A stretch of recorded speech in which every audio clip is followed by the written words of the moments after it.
Hello mga kaibon! Dito nga ay may tanong yung follower natin kung yung Indian ring neck daw ba ay may ring, yun yung mga lalaki. Yes mga kaibon, totoo yan na kapag may ring ang isang Indian ring neck parrot sa daeg mga kaibon, lalaki sila basta matured na sila. Sa babae naman mga kaibon ay mananatili pa ring walang ring kahit tumatanda na sila. So ang maturity ng Indian ring neck mga kaibon, yung paglalabas na nila ng ring sa may leeg mga kaibon ay aabot ng 2 to 3 years bago lumabas yung ring mga kaibon. Pero may mga iba din mga kaibon na kahit bata pa ay nagkakaroon na sila ng ring. Pero mga kaibon, may exception dito. Ang mga albino na Indian ring neck, hindi mo makikita na visible yung ring nila. Kahit lalaki sila at matured na sila, hindi talaga sila nagkakaroon ng ring.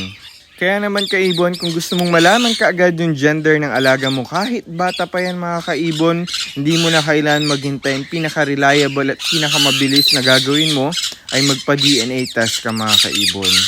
Dahil doon sa DNA, kahit bata pa yan, pwede mo nang kuha na ng blood sample at magagawa na nila yan at malalaman na nila kung ano yung gender niyan. So yun lang mga kaibon, sana nakatulong sa inyo itong video ito. Simple tip lang to mga kaibon.